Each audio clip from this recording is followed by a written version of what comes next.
Cultural, gender differences when applying neurofeedback. It could be from the logistics of it to actual biomarkers. Jay, we did a show on getting the right Yeah. sensors to get through thick hair afro. Yeah. Remember? There are papers that have been published recently on the negative lack of care, basically, that's provided to people with hair. Now, Mari's got hair, but some of us don't, and but when you've got hair that's in braids and weaves, and that makes the application of the electrode very, very difficult. There are people working on it. They've got, the big hair clamps that clamp. You could hold all your hair back with it. Very, very small ones with the same kind of design. The tips of them are electrodes, and you can clamp, and it will hold through the hair. You can grab onto the base of a dreadlock and have the electrode in contact. So they're getting around some of it, but there's still a problem. And pasting on individual discs will work, but it's a mess. If you paste it on 19 to do an assessment, you know how big a mess it can be. Oh, it can be a lot of fun. This is where 1 and 2 channel work sometimes. The good old fashioned type works. Yeah. No, I mean gosh, I mean we're so ethnocentric in terms of who develops the devices and why they're developed, and some of it is just out of cultural or ethnical ignorance, and some of it, I mean, we can really get into the politics, but I mean, we have to work with what we have. I say with a certain amount of pride that we have a disproportionate amount of people of African heritage coming to the Swingle clinic because we know what to do with springy hair. Does it take twice as long? Yes, but we know what to do. Now, my hair is big, but I don't have that tight spring, so we can dig in and clip. But essentially, you've got to get a full pack of hairdresser clips and just and you're checking your impedance constantly. And I just, lots of humor. There's a price for your beautiful hair, okay? And I said, I don't want to shave your head. Do you want to shave your head? Like just all kinds of humor and that's Irish afro. That you make the effort. Yeah. In the publication, they actually had, if you go to a hairdresser, there's patterns that can be done that leave all the electrode sites free. I love it. Lord, that's and brilliant. Even if somebody does have the tight, I don't know the actual hairstyle, but essentially the hairdresser takes, or the parent, whoever's braiding your hair, it's like a square patch, and you can, if you're lucky, you can get between the middle of the squares, or you can even weave the electrode underneath and squish the braid down. So I mean, it's just a matter of experience and patience. And as Jay was saying, we're getting some really good what are they, the octopus electrodes? Jay, what are those ones called? The ones that they have these long tongs coming down. Anyways, I'm hoping that those will become more and more common, so that, do you have them there? Yeah. Those super long ones, unfortunately, they're not compatible with the equipment we use, so we're still using 101 hairstylist pins. But there's a will, there's a way. So let's just go back to needles. Attached to batteries, right? Yeah, exactly. Not to scare the audience, but that's how it was done. Well, how many years ago? Sure. This is rocking 40, 50 years ago. That's when I started. We used needle electrodes. All right, we don't need to lose any viewers. That's right. That's right. We don't do that anymore. Question. Biomarkers. 21. There's a Joshua, the biomarkers. They're basically suggesting in the all the ASSET, which is the American Society for Electro-Neurodiagnostic Technologists, they have recommendations against using needle electrodes unless there's no other method that can be used. Now, there's times when the skin's been abraded from road rash that you can't paste something on. And in those circumstances, those extremely rare circumstances, the person may not even be conscious for the study. So, there's times. But when I started, 21 needles were stuck in your head. Now, the reason we knocked the kids out before they had their EEG was no kid will put up with 21 needles being stuck in their head. So they got chloral hydrate unconscious before they were hooked up.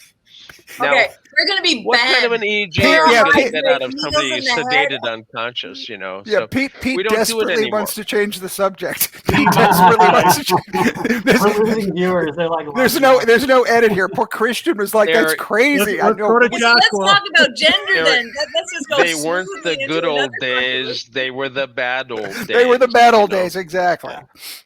So Oh, the man. other half of the question was if there were differences in neuromarkers, and Jay can probably cite this from memory, but there is studies showing that essentially, mostly no, there is no difference between ethnicity and race. Yeah.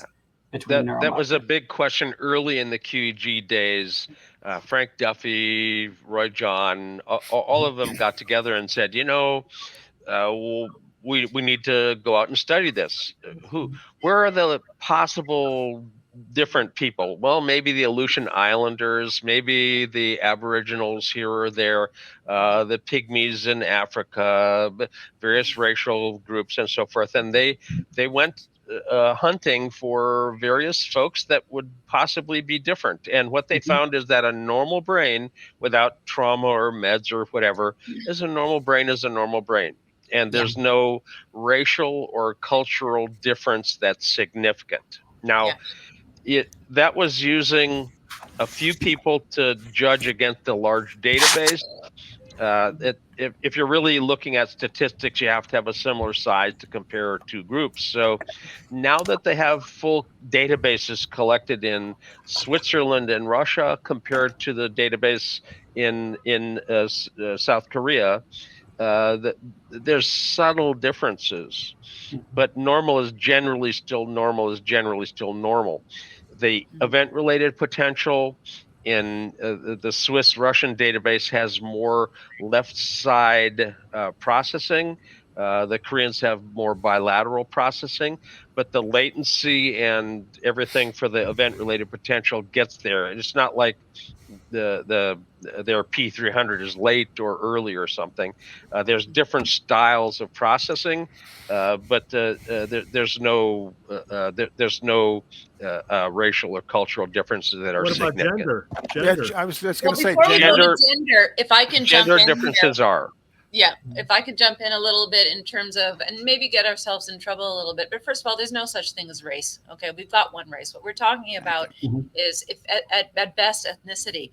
But we're also talking about phenotype. Okay, so visible phenotype, and I'm not talking about brain phenotypes. I'm talking about visual phenotypes. Okay, just because somebody looks like they're from the Pacific Rim, or just like if somebody looks like they're from Africa, tells you that one parent probably is. In terms of, if we're looking at purebred,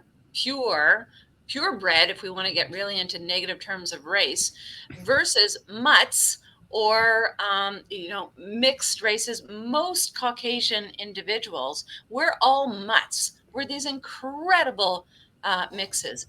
And some of the we did some work with First Nations peoples, and we actually did find some differences.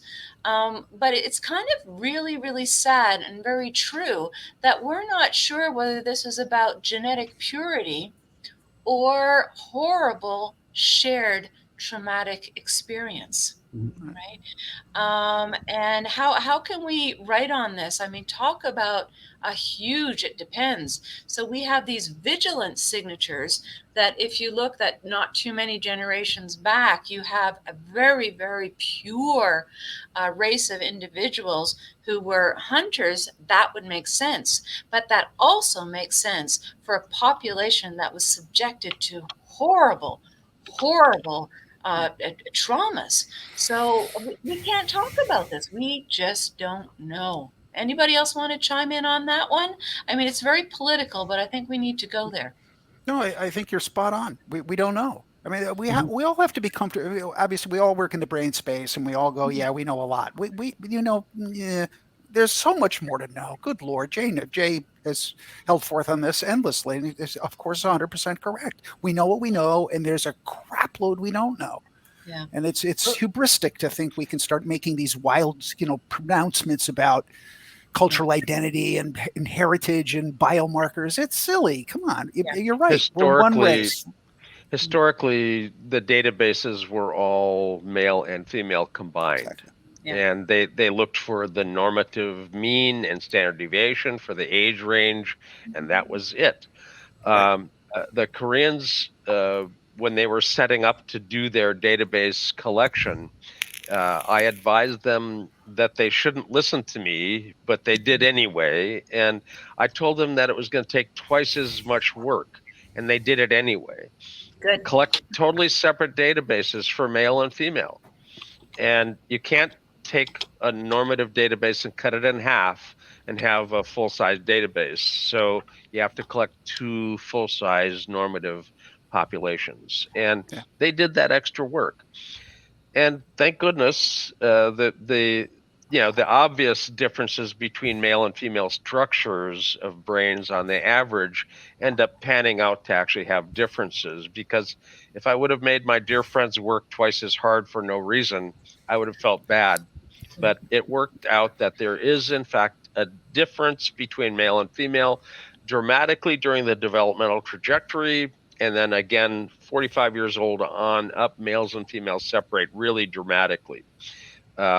So they were very happy. Say, Jay, who gets smarter?